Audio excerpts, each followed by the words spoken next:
Good morning students. ನಾನು ವಾಣಿಶ್ರೀ ನಿಮ್ಮ science teacher. ಈಗ ನಿನ್ನೆ ಕ್ಲಾಸ್ವರೆಗೂ ನಾವು ರಸಾಯನಶಾಸ್ತ್ರದ ಕಾರ್ಬನ್ ಮತ್ತು ಅದರ ಸಂಯುಕ್ತಗಳ ಬಗ್ಗೆ ತಿಳ್ಕೊಂಡ್ವಿ. ಇನ್ನು ಜೀವಶಾಸ್ತ್ರದಲ್ಲಿ ನಿಮ್ಮ ನೆಕ್ಸ್ಟ್ ಅಧ್ಯಾಯ ಯಾವುದಪ್ಪ ಅಂತಂದ್ರೆ ಅನುವಂಶೀಯತೆ ಅಂತ ಹೇಳಿ ಒಂದು ಚಾಪ್ಟರ್ ಐತಿ. ಇವತ್ತಿನ ಕ್ಲಾಸ್ ಒಳಗೆ ಅದನ್ನ ನೋಡೋಣ. ಅನುವಂಶೀಯತೆ ಅಂದ್ರೇನು, ಅದ್ರೊಳಗೆ ಏನೇನು ಕಲಿತೇವೆ ಅಂತ ಹೇಳಿ ನಾವು ತಿಳ್ಕೊಳ್ಳೋಣ. ಫಸ್ಟಿಗೆ ನಾವು ಈ ಚಾಪ್ಟರ್ನಲ್ಲಿ ಏನೇನು ಕಲಿತೇವೆ ಅಂತ ಹೇಳಿ ಫಸ್ಟಿಗೆ ನೋಡೋಣ.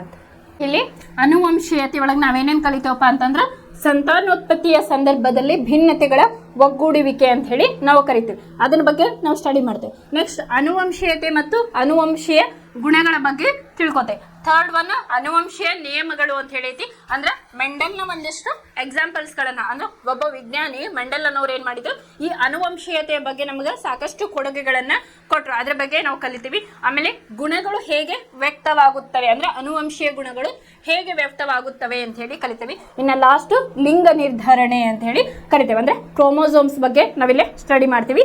ಅದ್ರೊಳಗ ಕ್ರೋಮೋಸೋಮ್ ನಮ್ಗೆ 23 ಪೇರ್ ಇರ್ತಾವ ಅಂತ ಹೇಳಿ ಗೊತ್ತಿರೋದೈತಿ.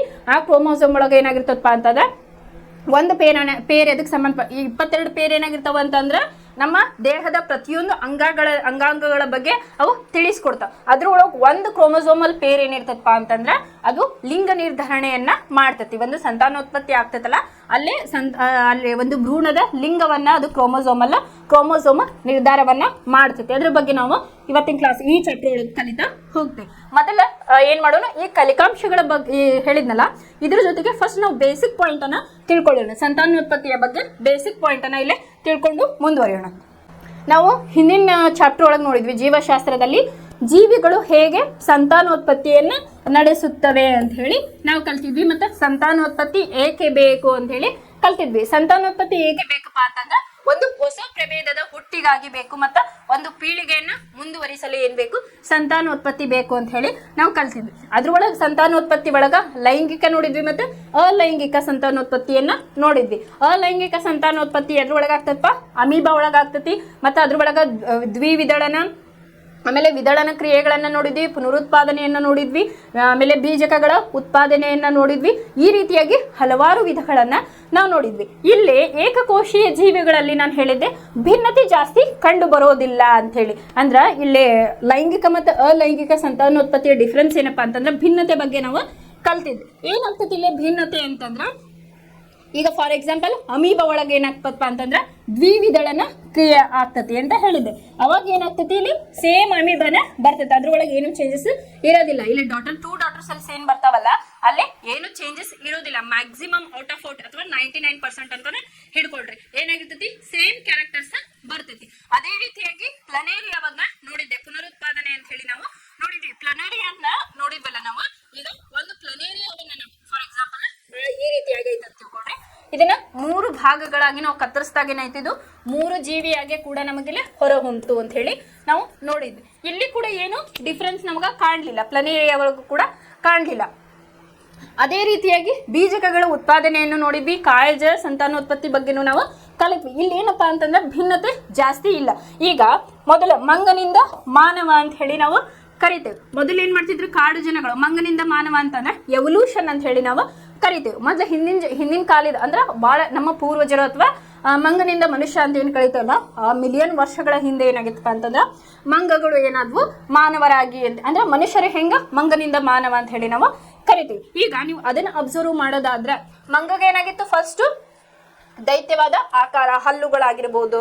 ಆಮೇಲೆ ಅದ್ರ ಫುಡ್ ಸ್ಟೈಲ್, ಅವಾಗ ಏನ್ ಮಾಡ್ತಿದ್ರು ಕಾಡು ಜನರು, ಅದು ತನ್ನದೇ ಆದಂತ ಹಸಿ ಫುಡ್ ಅನ್ನ ತಿಂತಾ ಇತ್ತು. ಅದೇ ರೀತಿ ಮಾನವರು, ಅವಾಗ ಕಾಡು ಮನುಷ್ಯರು ಏನ್ ಮಾಡ್ತಿದ್ರು, ಅವರ ಆಕಾರ ವಿಕಾರಗಳನ್ನ ನೋಡಿದ್ರೆ ನಮ್ಗೆ ಹೆದರಿಕೆ ಬರೋಂಗಿರ್ತಿತ್ತು. ದಟ್ಟವಾದ ದೈತ್ಯವಾದ ದೇಹ ಇರ್ತಿತ್ತು, ಹಲ್ಲುಗಳಾಗಿರ್ಬೋದು, ಉಗುರುಗಳಾಗಿರ್ಬೋದು. ಅದೇನಾಗ್ತಿತ್ತಪ್ಪ ಅಂತಂದ್ರೆ ಬದಲಾಗ್ತಾ ಬಂತು. ಏನಾಗ್ತು, ಅವಾಗೆಲ್ಲ ಹಸಿ ಗೆಣಸನ್ನ ತಿಂತಾ ಇದ್ರು. ಡೆವಲಪ್ ಆದಂಗ, ಎವಲ್ಯೂಷನ್ ಆದಂಗ ಏನಾಯ್ತಪ್ಪ ಅಂತಂದ್ರೆ ಅದನ್ನ ಬೇಯಿಸಿ ತಿನ್ಲಿಕ್ಕೆ ಸ್ಟಾರ್ಟ್ ಮಾಡಿದ್ರು. ಅವಾಗೆಲ್ಲ ಅಂತಂದ್ರೆ ಮೈ ಮೇಲೆ ಬಟ್ಟೆಯ ಕಬರ್ ಇರ್ತಿರ್ಲಿಲ್ಲ, ಅವ್ರಿಗೆ ಅದು ಗೊತ್ತಿರ್ಲಿಲ್ಲ ಹಾಕೋಬೇಕು ಇಲ್ಲ ಅಂತ ಹೇಳಿ. ಅವಾಗ ಏನ್ ಮಾಡಿದ್ರು, ಫಸ್ಟಿಗೆ ಅವರು 2 ಕಲ್ಲನ್ನು ರಬ್ಬು ಮಾಡಿದಾಗ ಏನಾಯ್ತು, ಬೆಂಕಿ ಉತ್ಪಾದನೆ ಆಯ್ತು. ಆ ಬೆಂಕಿ ಉತ್ಪಾದನೆ ಆದಾಗ ಏನಾಯ್ತು, ಅವರಿಗೆ ಆಹಾರವನ್ನ ಬೇಯಿಸಿ ತಿನ್ನಬೇಕು ಅಂತ ಹೇಳಿ ಗೊತ್ತಾಯ್ತು. ಈಗ ಮೊದಲು ಅವ್ರು ಹಸಿ ಒಂದು ಫುಡ್ ಅನ್ನ, ಮಾಂಸವನ್ನ ತಿಂತಾ ಇದ್ರು, ಹಸಿ ಮಾಂಸವನ್ನ. ಅವಾಗ ಏನಾಗಿತ್ತು, ಅವ್ರ ಹಲ್ಲುಗಳು ಏನಾಗಿದ್ದಪ್ಪ, ದೊಡ್ಡ ಹಲ್ಲುಗಳು ಇರ್ತಾ ಇದ್ವು. ಯಾಕಂದ್ರೆ ಸಾಕಷ್ಟು ಶಕ್ತಿ ಬೇಕಾಗಿತ್ತು ಹಸಿ ಮಾಂಸವನ್ನ ತಿನ್ಬೇಕಾದ್ರೆ. ಅದೇ ಇಲ್ಲಿ 2 ಕಲ್ಲನ್ನ ಅವರು ರಬ್ ಮಾಡಿದಾಗ ಬೆಂಕಿ ಯಾವಾಗ ಉತ್ಪಾದನೆ ಆಯ್ತೋ ಮಾಂಸವನ್ನ ಅವರು ಬೇಯಿಸಿ ತಿನ್ನಕಲ್ಲೇ ಸ್ಟಾರ್ಟ್ ಮಾಡಿದ್ರು. ಅಲ್ಲೇ ಬೇಯಿಸಿ ತಿನ್ನಕ್ಕೆ ಸ್ಟಾರ್ಟ್ ಮಾಡಿದಾಗ ನಮ್ಗೆ ಹಲ್ಲುಗಳು ನೆಸೆಸಿಟಿ ದೊಡ್ಡ ಇರಂಗಿಲ್ಲ. ಅವಾಗ ಏನಿತ್ತು ಮತ್ತೆ ಎವಲ್ಯೂಷನ್ ಆಯ್ತು. ಅವಾಗ ಹಲ್ಲುಗಳು ಸಣ್ಣ ಆಕಾರದಲ್ಲಿ ಬೆಳೆಯೋದಕ್ಕೆ ಸ್ಟಾರ್ಟ್ ಆಯ್ತು. ಆಮೇಲೆ ಅವ್ರು ಏನ್ ಮಾಡಿದ್ರು, ತಮ್ಮ ದೇಹದ ಬಗ್ಗೆ ಆಕರ್ಷಣೆಯನ್ನ ಹೊಂದಿ ಏನ್ ಮಾಡಿದ್ರು, ಅಲ್ಲಿಯ ಒಂದು ಕಾಡು ಪ್ರಾಣಿಗಳನ್ನ ಏನ್ ಕೊಳ್ತಿದ್ರಲ್ಲ ಅದನ್ನೇ ಅವರು ಉಡುಗೆಯಾಗಿ, ಅಂತಂದ್ರೆ ಇದನ್ನ ಫಾರ್ ಎಕ್ಸಾಂಪಲ್ ಚಿರತೆಯನ್ನ ಕೊಂದ್ರಂದ್ರೆ ಅದರ ಒಂದು ಚರ್ಮದ ಬಟ್ಟೆಯನ್ನ ಅವರು ಹಾಕೊಳ್ತಾ ಇದ್ರು. ಹಿಂಗೇನಾಯ್ತಪ್ಪ, ಎವಲ್ಯೂಷನ್ ಆಗ್ತಾ ಬಂತು. ಮಂಗನಿಂದ ಮಾನವ ಈಗ ಮೊದಲಿನಂಗದನ, ಕಾಡು ಮನುಷ್ಯ ಇಲ್ಲ. ಎಷ್ಟೊಂದು ಬದಲಾವಣೆಗಳು ಆಗಿದಾವ್. ಅದೇ ರೀತಿಯಾಗಿ ನೀವು ಸರೀಸೃಪಗಳಿಗೆ ಎಕ್ಸಾಂಪಲ್ ತಗೊಳ್ಳೋದಾದ್ರ, ಈಗ ಫಾರ್ ಎಕ್ಸಾಂಪಲ್ ಸರೀಸೃಪಗಳಂದ್ರ ಹಾವ್ ಅಂತ ಹೇಳಿ ಹೇಳ್ತೇವೆ. ಈ ಸರೀಸೃಪಗಳು ಮೊದ್ಲೇನಾಗಿದ್ದಪ್ಪ ಅಂತಂದ್ರೆ ಎವಲ್ಯೂಷನ್ ಅಂತ ಹೇಳಿ ಒಂದು ಚಾಪ್ಟರ್ ಬರ್ತೈತಿ. ಅಲ್ಲಿ ಹೆಂಗಿರ್ತಪ್ಪ ಅಂತಂದ್ರೆ ಎವಲ್ಯೂಷನ್ ಫಸ್ಟ್ ಅದೇನಾಗಿರ್ತೈತಿ, ಅದಕ್ಕೆ ಕಾಲ್ಗಳಿದ್ವು, ಈ ರೀತಿಯಾಗಿ ಕಾಲ್ಗಳಿದ್ವು ಹಾವಿಗೆ ಪ್ರತಿಯೊಂದಕ್ಕೂ. ಅದು ಏನ್ ಮಾಡ್ತಿತ್ತಪ್ಪ ಅಂತಂದ್ರೆ ಕಾಲುಗಳ ಮೂಲಕ ನುಸುಳ್ಕೊಂಡು ಹೋಗ್ತಾ ಇದ್ದ ಹಾವು. ಬಟ್ ಏನಾಯ್ತು, ಎವಲ್ಯೂಷನ್ ಆಯ್ತಲ್ಲ, ಅದೇನಾಯ್ತು, ಶತ್ರುಗಳಿಂದ ತಪ್ಪಿಸ್ಕೊಂಡು ಹೋಗ್ಬೇಕು ಅಂತಂದ್ರ ಆ ಕಾಲುಗಳಿಂದ ಅದಕ್ಕೆ ಸ್ಪೀಡಾಗಿ ಹೋಗಕ್ ಆಗ್ತಿದ್ದಿಲ್ಲ. ಅವಾಗ ಏನ್ ಮಾಡ್ತಿತ್ತು, ಅದರ ಹೊಟ್ಟೆಯನ್ನ, ಅದರ ದೇಹವನ್ನ ಅದು ತಳ್ಕೊಂಡು ಸ್ಪೀಡಾಗಿ ಹೋಗ್ತಾ ಇತ್ತು. ಈಗ ಶತ್ರು ಅಟ್ಯಾಕ್ ಮಾಡ್ತಂದ್ರೆ ಏನ್ ಮಾಡ್ತೈತೆ, ಅದು ಸ್ಪೀಡಾಗಿ ಹೋಗ್ಬೇಕು. ಅಂದ್ರೆ ಕಾಲುಗಳ ಮೂಲಕ ಅದು ಹೋಗ್ಬೇಕು ಅಂತಂದ್ರೆ ಸಾಧ್ಯ ಇಲ್ಲ ಸ್ಪೀಡಾಗಿ. ಅವಾಗ ಏನ್ ಮಾಡ್ತಾ, ಅದು ಸ್ಪೀಡಾಗಿ ಹೋಗೋದಕ್ಕೆ ತನ್ನ ಹೊಟ್ಟೆಯ ಮೂಲಕ, ತನ್ನ ದೇಹದ ಮೂಲಕ ತೆವಳ್ಕೊಂಡು ಹೋಗಕ್ ಸ್ಟಾರ್ಟ್ ಆಯ್ತು. ಹಿಂಗಾಗಿ ಹಾವಿನಲ್ಲೂ ಕೂಡ ಎವಲ್ಯೂಷನ್ ಅನ್ನ ನಾವು ಕಂಡ್ವಿ. ಅದೇ ರೀತಿಯಾಗಿ ತನ್ನ ಕಾಲನ್ನು ಕಳ್ಕೊಂಡು ಈಗ ನಾವು ನೋಡ್ತಕ್ಕಂಥ ಹಾವುಗಳ ಸರೀಸೃಪಗಳು ಹೆಂಗದವಪ್ಪ ಅಂತಂದ್ರೆ ಅದು ಒಂದು ಕಾಲುಗಳನ್ನ ಹೊಂದಿಲ್ಲ. ಇದು ಒಂದು ಎವಲ್ಯೂಷನ್ಗೆ ಎಕ್ಸಾಂಪಲ್. ಇದು ಯಾಕೆ ಹೇಳಕತ್ತಲ್ಪ ಅಂತಂದ್ರೆ ಭಿನ್ನತೆಯ ಮಹತ್ವವನ್ನ ಇಲ್ಲಿ ನಾವು ತಿಳ್ಕೊಬೇಕಾಗ್ತೈತಿ. ಏಕಕೋಶೀಯ ಜೀವಿಗಳಲ್ಲಿ ಏನಾಗಿರ್ತೈತಿ, ಭಿನ್ನತೆ ಜಾಸ್ತಿ ಇರೋದಿಲ್ಲ. ಔಟ್ ಆಫ್ 100 99% ಸೇಮೇ ಇರ್ತದೆ, ಏನು ಭಿನ್ನತೆ ಇರೋದಿಲ್ಲ. ಅದೇ ರೀತಿಯಾಗಿ ಮನುಷ್ಯರಲ್ಲಿ ಲೈಂಗಿಕ ಸಂತಾನೋತ್ಪತ್ತಿಯನ್ನು ತೆಗೆದುಕೊಂಡಾಗ ನಾವೇನಾಗ್ತದೆ, ಅಲ್ಲಿ ನಾವು ಜಾಸ್ತಿ ಆದಂಥ ಭಿನ್ನತೆಗಳನ್ನ ನೋಡ್ತೀವಿ ಅಂತ ಹೇಳಿ ಹೇಳ್ಬೋದು. ಇನ್ನ ಹೂವುಗಳಲ್ಲಿ ಸಂತಾನೋತ್ಪತ್ತಿಯನ್ನ ನಾವು ನೋಡಿದ್ವಿ ಅಂತಂದ್ರೆ ಫ್ಲವರ್ ಪ್ಲಾಂಟೆಡ್ ಒಳಗೆ ಏನಾಗಿತ್ತಪ್ಪ ಅಂತಂದ್ರೆ ವಿತ್ ವಿಡಿಯೋನು ನಾವು ನೋಡಿದ್ವಿ. ಇಲ್ಲೇ ಪರಾಗಸ್ಪರ್ಶ ಕ್ರಿಯೆ ಅಂತ ಹೇಳಿ ನೋಡಿದ್ವಿ. ಆಮೇಲೆ self pollination and cross pollination ಅಂತ ಹೇಳಿ ನೋಡಿದ್ವಿ. ಸ್ವಕೀಯ ಪರಾಗಸ್ಪರ್ಶ ಕ್ರಿಯೆ, ಪರಕೀಯ ಪರಾಗಸ್ಪರ್ಶ ಕ್ರಿಯೆ ಅಂತ ಹೇಳಿ. ಇದು ಗೊತ್ತಿತ್ತಂದ್ರೆ ನಿಮಗೆ ಲೈಂಗಿಕ ಮತ್ತು ಅಲೈಂಗಿಕ ಸಂತಾನೋತ್ಪತ್ತಿ ಬಗ್ಗೆ ನೀವು ತಿಳ್ಕೊಂಡಿದ್ರಿ ಅಂದ್ರೆ ಈ ಅನುವಂಶೀಯತೆ ಚಾಪ್ಟರ್ ನಿಮಗಿಲ್ಲೇ ಅರ್ಥ ಆಗ್ತದೆ. ಇಲ್ಲೇನಾಯ್ತು, ಹೂಗಳಲ್ಲಿ ಇಲ್ಲೇ ಕೇಸರಗಳು ಏನದಾವಲ್ಲ ಅವು ಏನ್ ಮಾಡ್ತಾವು, ಶಲಾಕಾಗ್ರದ ಅಂಡಾಶಯಕ್ಕೆ ಹೋಗಿ ಸಮ್ಮಿಲನ ಹೊಂದಿದಾಗ ಅಲ್ಲೇನಾಯ್ತು, ಯುಗ್ಮಜ ಉಂಟಾಯ್ತು. ಆಮೇಲೆ ಅದು ಬೀಜವಾಗಿ ಪರಿಣಮಿಸ್ತು. ಆಮೇಲೆ ಅದು ಹೊಸ ಸಸ್ಯವಾಗಿ ಬೆಳೀತು. ಈ ರೀತಿಯಾಗಿ ಪರಾಗಸ್ಪರ್ಶ ಕ್ರಿಯೆಯನ್ನು ಕೂಡ ನಾವಲ್ಲಿ ನೋಡಿದ್ವಿ. ಪರಾಗಸ್ಪರ್ಶ ಕ್ರಿಯೆ ಅಂದ್ರೆ ಏನು, ಅಲ್ಲೇ ಕೇಸರಗಳಲ್ಲಿ ಏನಿರ್ತಾವ, ಪರಾಗ ರೇಣುಗಳು ಇರ್ತಾವ. ಆ ಪರಾಗ ರೇಣುಗಳು ಏನ್ ಮಾಡಿದ್ವು, ಸಸ್ಯದ ಒಂದು ಅಂಡಾಶಯಕ್ಕೆ ಬಂದು ಸಮ್ಮಿಲನ ಹೊಂದಿದಾಗ ಏನಾಯ್ತಲ್ಲಿ ಹೊಸದಾದಂತ ಪ್ರಭೇದ ಅಲ್ಲಿ ಸೃಷ್ಟಿ ಆಯ್ತು. ಅದ್ರೊಳಗ ಪರಕೀಯ ಪರಾಗಸ್ಪರ್ಶ ಕ್ರಿಯೆ ಅಂತ ಹೇಳಿ ನಾವು ನೋಡಿದ್ವಿ. ಅದು 3 ರೀತಿಯಲ್ಲಿ ಆಗ್ತದೆ, ಗಾಳಿ ಮತ್ತು ಮನುಷ್ಯರಿಂದ ಮತ್ತು ಇನ್ನೊಂದು ಜೇನು ನೊಣಗಳಿಂದ, ಹನಿ ಬೀಯಿಂದ ಕೂಡ ಆಗ್ತದೆ ಅಂತ ಹೇಳಿ ನೋಡಿದ್ವಿ. ಅದು ಯಾವ ರೀತಿ ಅಂತ ಹೇಳಿ ನಾ ಕ್ಲಾಸ್ ಒಳಗ ಎಕ್ಸ್ಪ್ಲೇನ್ ಮಾಡೀನಿ. ಅಂದ್ರೆ ಇಲ್ಲಿ ಲೈಂಗಿಕ ಸಂತಾನೋತ್ಪತ್ತಿಯ ಭಿನ್ನತೆ. ಈಗ ಫಾರ್ ಎಕ್ಸಾಂಪಲ್ ಕ್ರಾಸ್ ಪಾಲಿನೇಷನ್ ಆದಾಗ ಏನಿತ್ತು, ಒಂದು ರೆಡ್ ಹಿಬಿಸ್ಕಸ್ ತಗೊಳ್ರಿ, ಒಂದು ವೈಟ್ ಹಿಬಿಸ್ಕಸ್, ಎರಡು ಕ್ರಾಸ್ ಆದಾಗ ಒಂದು ವಿಭಿನ್ನ ರೀತಿಯ ಇಲ್ಲಿ ನಮಗೇನಾಯ್ತು, ಒಂದು ಫ್ಲವರ್ ಇಲ್ಲೇ ನಮಗೆ ಬಂತು. ಅದೇ ರೀತಿಯಾಗಿ ಇಲ್ಲಿ ಏನಾಯ್ತಪ್ಪ ಅಂತಂದ್ರೆ ಭಿನ್ನತೆಯನ್ನ ನಾವು ಕಂಡುಕೊಂಡ್ವಿ. ಎದ್ರೊಳಗೆ ಕಂಡುಕೊಂಡ್ವಿ, ಈ ಲೈಂಗಿಕ ಸಂತಾನೋತ್ಪತ್ತಿ. ಈ ಲೈಂಗಿಕ ಸಂತಾನೋತ್ಪತ್ತಿ ಮನುಷ್ಯರ ಬಗ್ಗೆ ನಾವು ತಿಳ್ಕೊಂಡಾಗ ಹಾಗಾದ್ರೆ ಈಗ ಪ್ರಾಣಿಗಳ ಏಕಕೋಶೀಯ ಜೀವಿಗಳಲ್ಲಿ ಸೇಮ್ ಯಾಕಿರ್ತೈತಿ, ಮನುಷ್ಯರಲ್ಲಿ ಅಲೈಂಗಿಕ ಸಂತಾನೋತ್ಪತ್ತಿಯಲ್ಲಿ ಸೇಮ್ ಪ್ರಭೇದಗಳು ಹುಡ್ತಾವ, ಏನು ಚೇಂಜಸ್ ಇರೋದಿಲ್ಲ. ಅದೇ ಲೈಂಗಿಕ ಸಂತಾನೋತ್ಪತ್ತಿಯಲ್ಲಿ ಏನಾಗಿರ್ತಾವಪ್ಪ ಅಂತಂದ್ರೆ ಭಿನ್ನತೆಯನ್ನ ಜಾಸ್ತಿ ಕಾಣ್ತೇವೆ. ಯಾಕಪ್ಪ ಅಂತಂದ್ರ ಅಲ್ಲೇ ಮೇನ್ ಕಾಂಪೋನೆಂಟ್ ಅಂತ ಹೇಳಿ ಕರಿತೀವಿ, ಅಲ್ಲಿ ಒಂದು ಅನುವಂಶೀಯ ವಸ್ತು ಅಂತ ಹೇಳಿ ಇರ್ತೈತಿ. ಅದಕ್ಕೆ ನಾವೇನಂತೇವಪ್ಪ ಅಂತಂದ್ರ DNA ಅಂತ ಹೇಳಿ ಕರಿತೇವೆ. ಡಿಆಕ್ಸಿ ರೈಬೋನ್ಯೂಕ್ಲಿಯಿಕ್ ಆಸಿಡ್ ಅಂತ ಹೇಳಿ ಇಂಗ್ಲಿಷ್ನಾಗ ಕರೀತಾರ. ಇದು ಒಂದು ಡಬಲ್ ಹೆಲಿಕ್ಸ್ ಮಾಡೆಲ್ ಅಂತ ಹೇಳಿ ನಾವು ಕರಿತೇವೆ. ಈ ರೀತಿಯಾಗಿ ಇದು ಒಂದು ಪಾರ್ಟ್ ಅನ್ನ ನಾವೇನಂತ ಕರಿತೇವಪ್ಪ ಅಂತಂದ್ರೆ ಜೀನ್ ಅಂತ ಹೇಳಿ ಕರಿತೇವೆ. ಇದನ್ನ ಹಿಂದಿನ ಕ್ಲಾಸ್ ಒಳಗೆ ಸ್ವಲ್ಪ ಮಟ್ಟಿಗೆ ನಾ ಹೇಳಿದ್ದೆ. DNA ಅಂದ್ರೇನು, ನಮ್ಮ ದೇಹದ ಒಂದು ನೀಲಿ ನಕ್ಷೆ ಅಂತ ಹೇಳಿ ನಾವು ಕರಿತೀವಿ. ಇದಕ್ಕೆ ನಮ್ಮ ದೇಹದ ಒಂದು ಬ್ಲೂ ಪ್ರಿಂಟ್ ಅಂತ ಹೇಳಿ ಕರಿತೇವೆ. ಫಸ್ಟ್ ನಾವು ಇದನ್ನ ತಿಳ್ಕೊಬೇಕಂತಂದ್ರೆ ಈ ಲೈಂಗಿಕ ಸಂತಾನೋತ್ಪತ್ತಿ ಹೆಂಗಾಗ್ತೈತಪ್ಪ. ಲೈಂಗಿಕ ಸಂತಾನೋತ್ಪತ್ತಿ ಅಂತಂದ್ರೆ ಒಂದು ಗಂಡು ಒಂದು ಹೆಣ್ಣು ಸಮ್ಮಿಲನ ಹೊಂದಾಗ ಏನಾಗ್ತತಿ, ಒಂದು ಹೊಸ ಪ್ರಭೇದ ಹುಡ್ತತಿ. ಆ ಪ್ರಭೇದ ಅದಕ್ಕೆ ನಾವು ಏನಂತೇವಿ, ಲೈಂಗಿಕ ಸಂತಾನೋತ್ಪತ್ತಿ ಅಂತ ಹೇಳಿ ಕರಿತೇವೆ. ಅಲ್ಲೇನಾಗ್ತೈತಿ, ಫಸ್ಟ್ ಒಂದು ಸಮ್ಮಿಲನ ಹೊಂದಾಗಿ ಯುಗ್ಮಜ ಉಂಟಾಗ್ತದೆ, ಯುಗ್ಮಜದಿಂದ ಭ್ರೂಣ ಉಂಟಾಗ್ತತಿ ಅಂತ ಹೇಳಿ ನಾವು ಹಿಂದಿನ ಕ್ಲಾಸ್ ಒಳಗೆ ಕಲ್ತಿದ್ವಿ. ಈಗ ಫಸ್ಟ್ ನಾವ್ ಏನ್ ಮಾಡೋಣಪ್ಪ ಅಂತಂದ್ರೆ ಈ DNA ಬಗ್ಗೆ ತಿಳ್ಕೊಳ್ಳೋಣ. ಆಮೇಲೆ ಜೀನ್ ಅಂದ್ರೆ ಏನು, ಇದು ಎಲ್ಲಿ ಇರ್ತತಿ, ಆಮೇಲೆ ಕ್ರೋಮೋಸೋಮ್ಸ್ ಅಂದ್ರೆ ಏನು, ಕ್ರೋಮೋಸೋಮ್ ನಮ್ಮ ಬಾಡಿ ಒಳಗೆ ಎಷ್ಟು ಪೇರ್ ಇರ್ತಾವ ನಮ್ಮ ದೇಹದೊಳಗೆ ಅಂತ ಹೇಳಿ ತಿಳ್ಕೊಳ್ಳೋಣ ಅಂತ.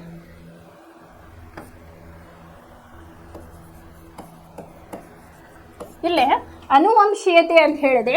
ಅನುವಂಶೀಯತೆ ಅಂದ್ರೆ ಏನಪ್ಪಾ ಅಂತಂದ್ರೆ ಅನುಕರಣೆ ಮಾಡಿಕೊಂಡು ಬರೋದು ಅಂತ ಹೇಳಿ. ಫಾರ್ ಎಕ್ಸಾಂಪಲ್, ಈಗ ನಮ್ಮ ಪೇರೆಂಟ್ಸ್ನ ನಾನು ಅನುಕರಣೆ ಮಾಡೋದು, ನಮ್ಮ ನೆಕ್ಸ್ಟ್ ಪೀಳಿಗೆ ನಮ್ಮನ್ನ ಅನುಕರಣೆ ಮಾಡೋದು. ನನ್ನೇ ಅನುಕರಣೆ ಮಾಡ್ಬೇಕಂತ ಏನಿಲ್ಲ, ನಮ್ಮ ವಂಶದಲ್ಲಿರುವಂತಹ ಯಾರನ್ನ ಬೇಕಾದ್ರೂ ಅನುಕರಣೆಯನ್ನ ಹೊಂದಿರ್ಬೋದು. ಫಾರ್ ಎಕ್ಸಾಂಪಲ್ ಏನಾಗಿರ್ತತಿ, ಈಗ ಒಂದು ಗಂಡು ಹೆಣ್ಣು, ಇಲ್ಲೇ ಒಂದು ಗಂಡು ಹೆಣ್ಣು ಇಲ್ಲೇ ಸಮ್ಮಿಲನ ಹೊಂದಿದಾಗ ಏನಾಗ್ತತಿ, ಒಂದು ಮಗು ಹುಡ್ತೈತಿ ಅಂತ ಹೇಳಿ ನಮಗ ಗೊತ್ತಾಯ್ತು. ಫಾರ್ ಎಕ್ಸಾಂಪಲ್ ಇದು XX ಬಂತಂದ್ರೆ ಹೆಣ್ಣು ಮಗು, ಇದೇ XY ಬಂತಂದ್ರೆ ಇದು ಗಂಡು ಮಗು ಅಂತ ಹೇಳಿ ಕರಿತೀವಿ. ಫಾರ್ ಎಕ್ಸಾಂಪಲ್, ಈಗ ತಂದೆ ವೈಟ್ ಇರ್ತತಿ, ತಂದೆ ಮತ್ತು ತಾಯಿಗಳು ಇಬ್ರು ಬೆಳಗಿರ್ತಾರ, ಮಗು ಕಪ್ಪು ಹುಟ್ಟಿರ್ತತಿ. ಯಾಕಪ್ಪ ಅಂತಂದ್ರೆ ಈ ಜೀನ್ ಅನ್ನೋದು ಏನೈತಲ್ಲ, ಈ ಕ್ರೋಮೋಸೋಮ್ ಒಳಗ ನಮ್ಮ ವಂಶ ಪಾರಂಪರ್ಯವಾಗಿ ಅದು ಬಂದಿರ್ತತಿ. ಯಾಕಪ್ಪ ಅಂತಂದ್ರೆ ಅಲ್ಲಿ ಏನಾಗಿರ್ತತಿ, ಯಾವ್ದಾದ್ರು ಒಂದು ಜೀನು ಅಲ್ಲೇ ನಮ್ಮ ವಂಶಕ್ಕೆ ಸಂಬಂಧಪಟ್ಟಿದ್ದರೆ ಅವಾಗ ಏನಾಗ್ತೈತಿ, ಕಲರ್ ಚೇಂಜಸ್ ಆಗಿರ್ಬೋದು. ಆಮೇಲೆ ಕಣ್ಣುಗಳ, ಈಗ ನಾನು ಒಂದು ಲಾಸ್ಟ್ ಎಕ್ಸಾಂಪಲ್ ಕೊಟ್ಟಿದ್ದೆ, ಒಬ್ಬ ತಂದೆಗೆ ತಾಯಿಗೆ ಕಪ್ಪು ಕಣ್ಣಿರ್ತಾವು, ತಂದೆಗೆ ಬೆಕ್ಕಿನ ತರಹದ ಕಣ್ಣುಗಳಿರ್ತಾವು ಅಂತ ಹೇಳಿ ನಾ ಎಕ್ಸಾಂಪಲ್ ಅನ್ನ ಕೊಟ್ಟಿದ್ದೆ. ಮಗುಗೆ ಯಾವ್ದು ಬರ್ತೈತೆ, ಅವಾಗ ಯಾವ್ದು ಪ್ರಬಲ ಜೀನ್ ಇರ್ತೈತಲ್ಲ ಆ ಒಂದು ಕಲರ್ ಕಣ್ಣಿಗೆ, ಆ ಮಗುವಿನ ಕಣ್ಣಿನ ಕಲರ್ ಆ ರೀತಿಯಾಗಿ ಇರ್ತೈತಿ ಅಂತ ಹೇಳಿ ಹೇಳ್ಬೋದು. ಫಸ್ಟಿಗೆ ಜೀನ್ ಅಂದ್ರೆ ಏನಂತ ತಿಳ್ಕೊಳ್ಳೋಣ, ಆಮೇಲೆ ಇದು ಎಲ್ಲಿ ಇರ್ತೈತಿ, ಆಮೇಲೆ DNA ಬಗ್ಗೆ ನಾವು ಸ್ವಲ್ಪ ತಿಳ್ಕೊಂಡು ಆಮೇಲೆ ನೆಕ್ಸ್ಟ್ ಮೂವ್ ಮಾಡೋಣ. ಇಲ್ಲಿ ಜೀನ್ ಅಂದ್ರೆ ನಾವೇನಂತೇಳಿ ವಂಶವಾಹಿ ಅಂತ ಹೇಳಿ ಕರಿತೇವೆ. ಇದು ಪ್ರೋಟೀನ್ಗೆ ಒಂದು ಮಾಹಿತಿಯನ್ನ ಕೊಡ್ತೈತಿ. ನಮ್ಮ ಪ್ರತಿಯೊಂದು ಕಣ್ಣಾಗಿರ್ಬೋದು, ಮೂಗಾಗಿರ್ಬೋದು, ಕಿವಿ ಆಗಿರ್ಬೋದು, ಕಲರ್ ಆಗಿರ್ಬೋದು, ಹೇರ್ ಆಗಿರ್ಬೋದು, ಪ್ರತಿಯೊಂದಕ್ಕೂ ಮಾಹಿತಿಯನ್ನ ಕೊಡ್ತಕ್ಕಂಥದ್ದು ಯಾವ್ದಪ್ಪ ಅಂತಂದ್ರೆ ಜೀನ್ ಅಂತ ಹೇಳಿ ಕರಿತೀವಿ. ಇದಕ್ಕೆ ವಂಶವಾಹಿ ಅಂತ ಕನ್ನಡದಾಗ ಕರಿತೇವೆ. ವಂಶವಾಹಿ ಅಂತ ಹೆಸರಿನಾಗೈತಿ, ವಂಶದಿಂದ ವಂಶಕ್ಕೆ ಅದು ಬಂದಿರ್ತಾ ಇರ್ತತಿ ಅಂತ ಹೇಳಿ ಹೇಳೋಣ. ಈ ಜೀನ್ ಎಲ್ಲಿ ಇರ್ತಪ್ಪ ಅಂತಂದ್ರೆ DNA ಒಳಗಡೆ ಇರ್ತತಿ. ಈಗ ಮನುಷ್ಯ ನಮ್ಮ ದೇಹದಲ್ಲಿ ಏನು ಕೋಟ್ಯಾನುಗಟ್ಲೆ ಜೀವಕೋಶಗಳು ಅದಾವು. ನಮ್ಮ ಪ್ರತಿಯೊಂದು ಅಂಗಗಳಾಗಿರ್ಬೋದು, ಜೀವಕೋಶಗಳಾಗಿರ್ಬೋದು, ನಮ್ಮ ಕಲರ್ ಆಗಿರ್ಬೋದು, ಪ್ರತಿಯೊಂದು ಅಂಗಗಳು ಎದ್ರ ಮೇಲೆ ಡಿಪೆಂಡ್ ಐತಿ ಅಂತಂದ್ರೆ ಜೀನ್ ಅಂತ ಹೇಳಿ ನಾವು ಕರಿತೇವೆ. ಈಗ ಫಿಲಮ್ ಒಳಗ ನಾವು ಸೀರಿಯಲ್ ಒಳಗ ನೋಡ್ತೇವೆ, ಒಂದು ಮಗುವನ್ನ ಪತ್ತೆ ಹಚ್ಚಬೇಕು ಅಂತಂದ್ರೆ ಅವಾಗ ಏನ್ ಮಾಡ್ತಾರ, DNA ಅಂತ ಹೇಳಿ ಪರೀಕ್ಷೆಯನ್ನ ಮಾಡ್ತಾರೆ. ಯಾಕಂತಂದ್ರೆ ಪ್ರತಿಯೊಂದು DNA ಆ ವಂಶದಿಂದ ಬಂದಿರ್ತೈತಿ. ಇದು ಇಂಥವರೆಗೆ ಸೇರಿದ ಮಗು ಅಂತ ಹೇಳಿ ಇಲ್ಲಿ ಫೈಂಡ್ ಔಟ್ ಅನ್ನ ಮಾಡಬಹುದು. ಇಲ್ಲೇ ಜೀನ್ DNA ಒಳಗಡೆ ಇರ್ತೈತಿ. DNA ಎಲ್ಲಿ ಇರ್ತಪ್ಪ ಅಂತಂದ್ರೆ ಕ್ರೋಮೋಸೋಮ್ ಒಳಗಡೆ ಇರ್ತೈತಿ ಅಂತ ಹೇಳಿ ಹೇಳ್ತೇವೆ. ಆಮೇಲೆ ಈ ಕ್ರೋಮೋಸೋಮ್ ಎಲ್ಲಿ ಇರ್ತೈತಿ, ನ್ಯೂಕ್ಲಿಯಸ್ ಒಳಗಡೆ ಇರ್ತೈತಿ. ಈ ಕ್ರೋಮೋಸೋಮ್ ನ್ಯೂಕ್ಲಿಯೋಲಸ್ ಅಂತ ಹೇಳಿ ಕರಿತೀವಿ, ಅಲ್ಲಿ ಇರ್ತೈತಿ. ಈ ನ್ಯೂಕ್ಲಿಯೋಲಸ್ ಎಲ್ಲಿ ಇರ್ತೈತಿ, ನ್ಯೂಕ್ಲಿಯಸ್ ಅಲ್ಲಿ ಇರ್ತೈತಿ. ಈ ನ್ಯೂಕ್ಲಿಯಸ್ ಎಲ್ಲಿ ಇರ್ತೈತಪ್ಪ ಅಂತಂದ್ರೆ ಜೀವಕೋಶದಲ್ಲಿ ಇರ್ತೈತಿ. ಈ ಜೀವಕೋಶವು ಅಂಗಾಂಶದಲ್ಲಿ ಇರ್ತೈತಿ. ಈ ಅಂಗಾಂಶ ಏನಾಗಿರ್ತೈತಿ, ನಮ್ಮ ಅಂಗದಲ್ಲಿ ಇರ್ತೈತಿ. ಈ ಅಂಗಗಳು ಎಲ್ಲಿರ್ತಾವು, ನಮ್ಮ ಶರೀರದಲ್ಲಿ ಇರ್ತಾವು ಅಂತ ಹೇಳಿ ಹೇಳ್ತೀವಿ. ಈ ಫ್ಲೋ ಚಾರ್ಟ್ ಎದಕ್ಕಪ್ಪ ಅಂತಂದ್ರೆ ನೀವಿದು ವಂಶವಾಹಿ ಜೀನ್ಗಳ ಬಗ್ಗೆ ಮತ್ತು ಅನುವಂಶೀಯತೆ ಬಗ್ಗೆ ತಿಳ್ಕೊಬೇಕು ಅಂತಂದ್ರೆ ನಮ್ಮ ಕ್ಯಾರೆಕ್ಟರಿಸ್ಟಿಕ್ಸ್ ಆಗಿರ್ಬೋದು, ನಮ್ಮ ಔಟ್ಲುಕ್ ಆಗಿರ್ಬೋದು, ಎಲ್ಲವೂ ಎದ್ರ ಮೇಲೆ ಡಿಪೆಂಡ್ ಐತಪ್ಪ ಅಂತಂದ್ರೆ ನಮ್ಮ ಜೀನ್ ಮೇಲೆ ಡಿಪೆಂಡ್ ಆಗಿರ್ತೈತಿ. ಇಲ್ಲೇ ಜೀನ್ ಎಲ್ಲಿರ್ತೈತಿ, DNA ಒಳಗಡೆ ಇರ್ತೈತಿ. ಆಮೇಲೆ DNA ಕ್ರೋಮೋಸೋಮ್ ಒಳಗಡೆ ಇರ್ತೈತಿ. ಕ್ರೋಮೋಸೋಮ್ ನ್ಯೂಕ್ಲಿಯೋಲಸ್ ಒಳಗಿರ್ತೈತಿ. ನ್ಯೂಕ್ಲಿಯೋಲಸ್ ಎಲ್ಲಿರ್ತೈತಿ, ನ್ಯೂಕ್ಲಿಯಸ್ ಒಳಗಡೆ ಇರ್ತೈತಿ. ಈ ನ್ಯೂಕ್ಲಿಯಸ್ ಏನಾಗಿರ್ತದಪ್ಪ ಅಂತಂದ್ರೆ ನಮ್ಮ ಜೀವಕೋಶದಲ್ಲಿ ಇರ್ತೈತಿ. ಜೀವಕೋಶ ಎಲ್ಲಿರ್ತೈತಿ, ನಮ್ಮ ಅಂಗಾಂಶಗಳಲ್ಲಿ ಇರ್ತೈತಿ. ಈ ಅಂಗಾಂಶಗಳು ಎಲ್ಲಿರ್ತಾವಪ್ಪ ಅಂತಂದ್ರೆ ಒಂದು ಅಂಗದಲ್ಲಿ ಇರ್ತಾವು. ಈ ಅಂಗಗಳು ಎಲ್ಲಿರ್ತೈತಿ, ನಮ್ಮ ದೇಹದಲ್ಲಿ ಇರ್ತಾವು ಅಂತ ಹೇಳಿ ಹೇಳ್ತೇವೆ. ಇನ್ನ ನೆಕ್ಸ್ಟ್ ಕ್ರೋಮೋಸೋಮ್ಸ್ ಅಂತ ಹೇಳಿ ನಾವು ಕರಿತೀವಿ. ಅದು ಯಾವ ರೀತಿ ಇರ್ತೈತೆ ಅಂತ ಹೇಳಿ ನಾನು ತೋರಿಸ್ತೀನಿ ನಿಮಗೆ. ಇಲ್ಲಿ ಕ್ರೋಮೋಸೋಮ್ಗಳು ಹೆಂಗಪ್ಪ ಅಂತಂದ್ರೆ 23 ಜೊತೆ ಕ್ರೋಮೋಸೋಮ್ಗಳು ನಮ್ಮ ದೇಹದಲ್ಲಿ ಇರ್ತಾವ. ಇವೆಲ್ಲಿರ್ತಾವ ಅಂತಂದ್ರೆ ಕ್ರೋಮೋಸೋಮ್ಗಳು ನಮ್ಮ ಜೀವಕೋಶಗಳೊಳಗ ಇರ್ತಾವ ಅಂತ ಹೇಳಿದೆ. ಇಲ್ಲೇ 23 ಜೊತೆ ಕ್ರೋಮೋಸೋಮ್ಗಳು ಇರ್ತಾವ. ಇದ್ರೊಳಗೆ 22 ಜೊತೆಗಳು ಏನಪ್ಪಾ ಅಂತಂದ್ರೆ ನಮ್ಮ ದೇಹದ ಪ್ರತಿಯೊಂದು ಅಂಗವನ್ನ ನಿರ್ಧಾರವನ್ನ ಮಾಡ್ತಾವ. ಇದ್ರೊಳಗ 23 ಜೊತೆ ಕ್ರೋಮೋಸೋಮ್ ಅಂದ್ರೆ 46 ಆಯ್ತಲ್ಲಿ. 23 ಜೊತೆ ಕ್ರೋಮೋಸೋಮ್ಗಳು ಏನದವಪ್ಪ ಅಂತಂದ್ರ ನಮ್ಮ ದೇಹದ ಪ್ರತಿಯೊಂದು ಅಂಗವನ್ನ ಅದು ಸೂಚಿಸ್ತತಿ ಅಂತ ಹೇಳಿ ಹೇಳ್ಬೋದು, ಅಥವಾ ಅದಕ್ಕೆ ಮಾಹಿತಿಯನ್ನ ಒದಗಿಸ್ತತಿ. ಪ್ರತಿಯೊಂದು ನಮ್ಮ ಅಂಗಗಳು ಈ ಜೀನು 22 ಪೇರ್ ಏನದವಲ್ಲ ಇವು ರಿಪ್ರೆಸೆಂಟ್ ಮಾಡ್ತಾವ ಅಂತ ಹೇಳಿ. ಇನ್ನು ಒಂದು ಪೇರು ಏನ್ ಮಾಡ್ತದಪ್ಪ ಅಂತಂದ್ರ ಇದು ಒಂದು ಮಗುವಿನ ಲಿಂಗ ನಿರ್ಧಾರವನ್ನ ಮಾಡ್ತತಿ ಅಂತ ಹೇಳಿ ಹೇಳ್ತೇವೆ. ಇದಕ್ಕೊಂದು ಎಕ್ಸಾಂಪಲ್ ಅನ್ನ ಕೊಟ್ಟಿದ್ದೆ. ಫಸ್ಟ್ ನೀವು ಕ್ರೋಮೋಸೋಮ್ ಅಂದ್ರೆ ಏನಪ್ಪ, ಇವು ಪೇರ್ ಅಂದ್ರೆ ಒಂದೊಂದು ಜೊತೆ ಅಂತ ಹೇಳಿ ನಾವು ಕರಿತೀವಿ. ಹಂಗೆ ನಮ್ಮ ದೇಹದಲ್ಲಿ ಏನಾಗಪ್ಪ ಅಂತಂದ್ರೆ 23 ಜೊತೆ ಕ್ರೋಮೋಸೋಮ್ಗಳು ಅದಾವು. 22 ಜೊತೆ ಏನವ ನಮ್ಮ ದೇಹದ ಈ ಪ್ರತಿಯೊಂದು ಜೀವಕೋಶಗಳ ಒಂದು ರಚನೆಯನ್ನ ನಿರ್ಧರಿಸ್ತಾವ. ಪ್ರತಿಯೊಂದು ನಮ್ಮ ದೇಹದ ಆಕಾರವನ್ನ ನಿರ್ಧರಿಸ್ತಾವ ಅಂತ ಹೇಳಿ ಹೇಳ್ಬೋದು. ಇನ್ನು ಒಂದು ಜೊತೆ ಏನ್ ಮಾಡ್ತದಪ್ಪ ಅಂತಂದ್ರೆ ಲಿಂಗ ನಿರ್ಧಾರವನ್ನ ಮಾಡ್ತತಿ ಅಂತ ಹೇಳಿ ಹೇಳ್ಬೋದು. ಇದಕ್ಕೊಂದು ಎಕ್ಸಾಂಪಲ್ ಅನ್ನ ನಾನು ಹೇಳಿದ್ದೆ ಆಲ್ರೆಡಿ, ಅದನ್ನ ಇನ್ನೊಂದ್ಸಲ ನೋಡೋಣ. ಇಲ್ಲಿ ಹೆಣ್ಣು ಮಕ್ಕಳಲ್ಲಿ ಯಾವ ರೀತಿ ಕ್ರೋಮೋಸೋಮ್ಗಳು ಇರ್ತಾವೆ ಜೀನ್ಸ್ಗಳು ಅಂತಂದ್ರೆ ಅಲೀಲಗಳು ಅಂತ ಹೇಳಿ ನಾವಿಲ್ಲಿ ಕರಿತೇವೆ. ಇಲ್ಲಿ ಹೆಣ್ಣು ಮಕ್ಕಳಲ್ಲಿ XX ಕ್ರೋಮೋಸೋಮ್ ಇರ್ತತಿ, ಇಲ್ಲಿ ಗಂಡು ಮಕ್ಕಳಲ್ಲಿ XY. ಇದನ್ನ ಫಾರ್ ಎಕ್ಸಾಂಪಲ್ ತಾಯಿ ಅಂತ ಹೇಳಿ ತಗೊಳ್ಳೋಣ, ಇದನ್ನ ತಂದೆ ಅಂತ ಹೇಳಿ. ಯಾಕಂತಂದ್ರೆ ತಂದೆ ಒಳಗಡೆ X ಮತ್ತು Y ಕ್ರೋಮೋಸೋಮ್ ಇರ್ತಾವೆ, ತಾಯಿ ಒಳಗಡೆ XX ಕ್ರೋಮೋಸೋಮ್ಗಳು ಇರ್ತಾವೆ. ಇದನ್ನ ಕ್ರಾಸ್ ಮಾಡಿದಾಗ ಏನಾಗ್ತಪ್ಪ ಅಂತಂದ್ರೆ ಫಾರ್ ಎಕ್ಸಾಂಪಲ್ ಈಗ ಹೆಣ್ಣು ಮಕ್ಕಳಿಗೆ ಅವಕಾಶ ಇಲ್ಲ, ಅವ್ರು X ಕ್ರೋಮೋಸೋಮ್ ಅನ್ನೇ ಕೊಡಬೇಕು. ಇಲ್ಲಿ ಗಂಡು ಮಕ್ಕಳಿಗೆ ಏನಾಗುತ್ತೆ XY ಕ್ರೋಮೋಸೋಮ್ ಕೂಡ ಐತೆ. ಇಲ್ಲಿ ಕ್ರಾಸ್ ಆದಾಗ ಸಮ್ಮಿಲನ ಹೊಂದಿದಾಗ ಏನಾಯ್ತು ನಮಗಿಲ್ಲಿ XX ಕ್ರೋಮೋಸೋಮ್ ಬಂತು. ಯಾವಾಗ XX ಅಂದ್ರೆ ಏನಿಲ್ಲ ಹೆಣ್ಣು ಮಗುವಿನ ಒಂದು ಜನನ, ಇಲ್ಲಿ ಹೆಣ್ಣು ಮಗು. ಓಕೆ, ನೆಕ್ಸ್ಟ್ ನಾ ಏನ್ ಮಾಡ್ತೀನಿ, ನೆಕ್ಸ್ಟ್ ತಾಯಿ ಮತ್ತೆ ತಂದೆಯ ಜೀನ್ಸ್ಗಳು X ಮತ್ತು Y ಕ್ರಾಸ್ ಆದ್ರೆ ಫಾರ್ ಎಕ್ಸಾಂಪಲ್ ಈ ರೀತಿಯಾಗಿ ಇವಾಗ ಏನಾಯ್ತಪ್ಪ ಅಂತಂದ್ರೆ ಗಂಡು ಮಗು.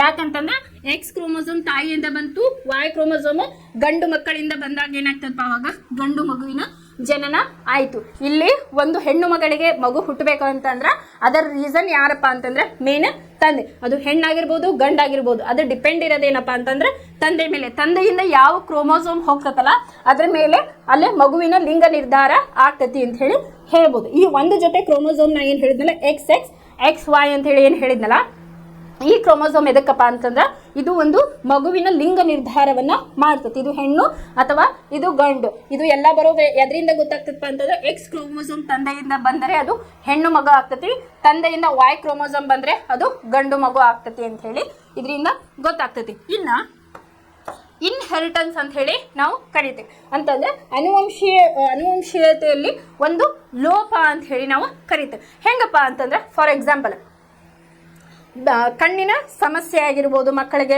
ಆ ರೀತಿಯಾಗಿ ಅದು ಕೆಲವೊಬ್ಬರಿಗೆ ಹೆರಿಡಿಟಿ ಅಂತ ಹೇಳಿ ಒಂದಿಷ್ಟು ಡಿಸೀಸಸ್ ಬರ್ತಾ ಇತ್ತು. ಫಾರ್ ಎಕ್ಸಾಂಪಲ್ ಶುಗರ್ ಅಂತ ಹೇಳಿ ತಗೊಂಡು, ಶುಗರ್ ಅಂತಂದ್ರೆ ಏನಪ್ಪಾ ಅಂತಂದ್ರೆ ಈಗ ಶುಗರ್ ಒಬ್ಬ ತಾಯಿಗೆ ಐತೆ ಅಂತಂದ್ರೆ ಅದು ಅದೇನಾರ ಹೆರಿಡಿಟಿ ಇತ್ತಂದ್ರೆ ವಂಶವಾಹಿ ಇತ್ತಂದ್ರೆ ಅದು ಕಂಟಿನ್ಯೂಸ್ ನೆಕ್ಸ್ಟ್ ಜನರೇಷನ್ಗೂ ಕೂಡ ಅದು ಬರ್ತಾ ಇರ್ತದೆ. ಆಮೇಲೆ ಕಣ್ಣಿನ ಒಂದು ಸಮಸ್ಯೆಗಳಾಗಿರ್ಬೋದು, ಬ್ಲೈಂಡ್ ಡಿಸಾರ್ಡರ್ ಅಂತ ಹೇಳಿನೂ ಕೂಡ ಅದನ್ನ ಕರೀತಾರೆ, ಅದು ಆಗಿರ್ಬೋದು. ಅದ್ರೊಳಗೆ ಒಂದಿಷ್ಟು ಡಿಸೀಸಸ್ ಬರ್ತಾವೆ. ನೀವು ಹೈಯರ್ ಕ್ಲಾಸಸ್ಸಿಗೆ ಹೋದಾಗ ಬ್ಲೂ ಬೇಬಿ ಸಿಂಡ್ರೋಮ್ ಅಂತ ಹೇಳಿ ಬರ್ತತಿ. ಆಮೇಲೆ ಇನ್ನೊಂದು ಒಂದಿಷ್ಟು ಸಿಂಡ್ರೋಮ್ಗಳು ಬರ್ತಾವೆ ಕಣ್ಣಿಗೆ ರಿಲೇಟೆಡ್ ಆಗಿರ್ಬೋದು. ಅದು ಹೆಂಗಪ್ಪ ಅಂತಂದ್ರೆ ವಂಶಾವಳಿಯಿಂದ ಬಂದಿರ್ತಾವ. ಅಂತಂದ್ರೆ ಕ್ರೋಮೋಸೋಮಲ್ಲಿ ಎಲ್ಲರ ಡಿಸಾರ್ಡರ್ ಆದಾಗ ಅದೇನಾಗ್ತದಪ್ಪ ಅಂತಂದ್ರೆ ಈ ಡಿಸೀಸಸ್ಗಳು ಬರೋದಕ್ಕೆ ಸ್ಟಾರ್ಟ್ ಆಗ್ತತಿ. ಈಗ 23 ಜೊತೆ ಕ್ರೋಮೋಸೋಮ್ಗಳು ಅದಾವ ಅಂತ ಹೇಳಿದೆ, ಅದ್ರೊಳಗೆ 22 ಜೊತೆ ಏನಾಗ್ತಾವು ನಮ್ಮ ದೇಹದ ಪ್ರತಿಯೊಂದು ಅಂಗಗಳನ್ನು ನಾವು ನಿರ್ಧಾರ, ಕೂದಲಿನ ಕಲರ್ ಆಗಿರ್ಬೋದು, ಕಣ್ಣಿನ ಕಲರ್ ಆಗಿರ್ಬೋದು, ಸ್ಕಿನ್ನಿನ ಕಲರ್ ಆಗಿರ್ಬೋದು, ಪ್ರತಿಯೊಂದು ಡಿಪೆಂಡ್ ಇರೋದು ಏನಪ್ಪಾ ಅಂತಂದ್ರೆ ಇಲ್ಲಿ ಒಂದು ಜೀನ್ಸ್ ಮೇಲೆ ಅಂತ ಹೇಳಿ ನಾವು ಹೇಳ್ತೇವೆ. ಫಾರ್ ಎಕ್ಸಾಂಪಲ್ ಈಗ ತಾಯಿ ವೈಟ್ ಇರ್ತಾಳೆ ಅಂದ್ರೆ ಒಂದು ಶ್ವೇತ ಬಣ್ಣ ಅಂತ ಹೇಳಿ ಕರಿತೀವಿ.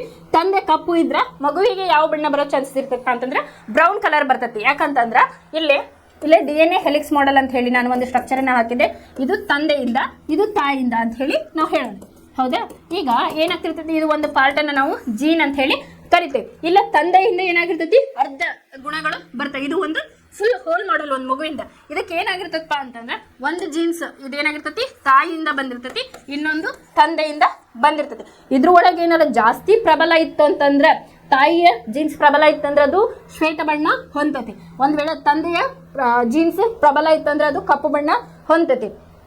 ಒಂದು ವೇಳೆ ತಂದೆ ತಾಯಿಯ ಇಬ್ರು ಜೀನ್ಸ್ ಕರೆಕ್ಟ್ ಆಗಿ ಬಂತಪ್ಪ ಅಂತಂದ್ರೆ ಇಲ್ಲಿಂದನೂ ಹಾಫ್ ಅಂದ್ರೆ ಬ್ರೌನ್ ಕಲರ್ ಅಥವಾ ಗೋಧಿ ಬಣ್ಣದ ಒಂದು ಮಗು, ಇಲ್ಲೇ ಗೋಧಿ ಬಣ್ಣದ ಕಲರ್ ಮಗು ಹುಟ್ಟೋ ಚಾನ್ಸಸ್ ಇನ್ನೂ ಇರ್ತೈತಿ. ಇನ್ನೊಂದು ಎಕ್ಸಾಂಪಲ್ ನಾನು ಕೊಟ್ಟಿದ್ದೆ, ಬ್ಲೂ ಕಲರ್ ಇದು ಕಪ್ಪು ಬಣ್ಣದ ಕಣ್ಣುಗಳು ಮತ್ತು ಇನ್ನೊಂದು ಬೆಕ್ಕಿನ ಕಣ್ಣುಗಳು ಅಂತ ಹೇಳಿದೆ. ಅದು ಕೂಡ ಯಾವ್ದು ಜೀನ್ಸ್ ಪ್ರಬಲ ಇರ್ತದಲ್ಲ ಅದರ ಮೇಲೆ ಅದು ಕಣ್ಣಿನ ಕಲರ್ ಡಿಪೆಂಡ್ ಆಗಿರ್ತತಿ ಅಂತ ಹೇಳಿ ಹೇಳ್ಬೋದು. ಇನ್ನೊಂದು ಎಕ್ಸಾಂಪಲ್ನ ತಗೊಳ್ಳೋದಾದ್ರೆ ಒಂದು ನಾಯಿಯ ಎಕ್ಸಾಂಪಲ್ ಅನ್ನ ತಗೊಳ್ಳೋಣ. ಈಗ ಕಪ್ಪು ನಾಯಿ, ಇನ್ನೊಂದು ಕಪ್ಪು ನಾಯಿ, ಇದು ಹೆಣ್ಣು, ಇದು ಗಂಡು ಅಂತ ಹೇಳಿ ತಗೊಳ್ಳೋಣ. ಇದು ಕ್ರಾಸ್ ಆದಾಗ ಅಥವಾ ಸಮ್ಮಿಲನ ಹೊಂದಿದಾಗ ಮಗು ಏನಾಗ್ತತಿ, ಫಸ್ಟ್ ಕನ್ಸೀವ್ ಇದ್ದಾಗ ಏನಾಗ್ತತಿ ಕಪ್ಪು ನಾಯಿನ ಬರ್ತತಿ.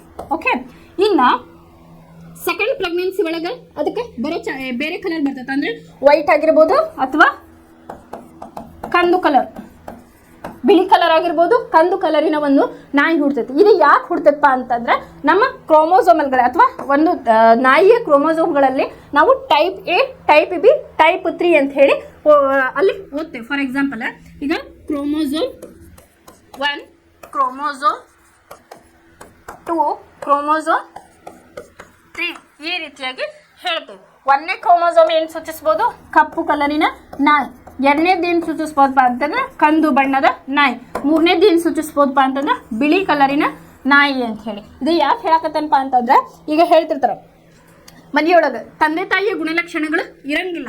ಅದ ಹಿಂದಿನ ಅವರ ಅಜ್ಜ ಅಮ್ಮಂದಾಗಿರ್ಬೋದು, ಅವರ ಪೂರ್ವಜರ ಕಾಲದ ಏನ ಕ್ಯಾರೆಕ್ಟರಿಸ್ಟಿಕ್ಸ್ ಮಗುವಿಗೆ ಬಂದಿರ್ತವೆ. ಯಾಕಂತಂದ್ರೆ ಇದರಿಂದನೇ ಕ್ರೋಮೋಸೋಮ್ ಇರೋದ್ರಿಂದನೇ DNA ಇರೋದ್ರಿಂದ ಏನಪ್ಪಾ ಅಂತಂದ್ರೆ ನಾವು ಭಿನ್ನತೆಯನ್ನ ಇಲ್ಲಿ ಕಾಣ್ತೇವೆ. ಎಲ್ಲಿ? ಲೈಂಗಿಕ ಸಂತಾನೋತ್ಪತ್ತಿಯಲ್ಲಿ ಅಂತ ಹೇಳಿ ಹೇಳ್ಬೋದು. ಇದನ್ನ ಎಕ್ಸ್ಪ್ಲೇಷನ್ ನಾನು ಮೆಂಡಲ್ಸನ್ನ ಒಬ್ಬರ ವಿಜ್ಞಾನಿ ಏನ್ ಮಾಡಿದ್ರಪ್ಪ ಅಂತಂದ್ರೆ ಈ ರೀತಿಯಾಗಿ ಯಾಕೆ ಇದು ಆಗ್ತತಿ ಅಂತಂದ್ರೆ, ಫಾರ್ ಎಕ್ಸಾಂಪಲ್ ತಂದೆ ತಾಯಿ ಕಪ್ಪು ಕಣ್ಣುಗಳನ್ನು ಹೊಂದಿರ್ತಾರ, ಬಟ್ ಮಗುವಿಂದ ಬೇರೆ ಕಣ್ಗಳಿರ್ತಾವೆ. ಯಾಕೆ ಅಂತ ಹೇಳಿ ಅದನ್ನ ಅಧ್ಯಯನ ಮಾಡಲು ಇಂಥವು, ಫಾರ್ ಎಕ್ಸಾಂಪಲ್ ನಾಯಿದ ಎಕ್ಸಾಂಪಲ್ ಕೊಟ್ಟೆ, ಇಂಥವು ಯಾಕೆ ಆಗ್ತಾವು ಅಂತ ಹೇಳಿ ಅವರು ತಿಳ್ಕೊಳ್ಳೋದಕ್ಕೋಸ್ಕರ ಏನ್ ಮಾಡಿದ್ರಪ್ಪ ಅಂತಂದ್ರೆ ಒಂದು ಅಂದ್ರೆ ಬಟಾಣಿ ಸಸ್ಯದ ಒಂದು ಅಧ್ಯಯನವನ್ನ ಮಾಡಿದ್ರು. ಬಟಾಣಿ ಸಸ್ಯವನ್ನ ಯಾಕೆ ತಗೊಂಡ್ರು, ಬೇರೆ ಸಸ್ಯಗಳನ್ನ ಯಾಕೆ ತಗೊಳ್ಳಿಲ್ಲ ಅವರು ಅಂತಂದ್ರೆ, ಈ ಬಟಾಣಿ ಸಸ್ಯ ಏನೈತಲ್ಲಪ್ಪ ಇದು ಏನ್ ಮಾಡ್ತತಿ ಅಂತಂದ್ರೆ 2 ರಿಂದ 3 ತಿಂಗಳದೊಳಗೆ ನಮಗದು ಈಲ್ಡ್ ಅನ್ನ ಕೊಡ್ತೈತಿ. ಅಂದ್ರೆ ಅವ್ರ ಅಧ್ಯಯನಕ್ಕೆ ಅದು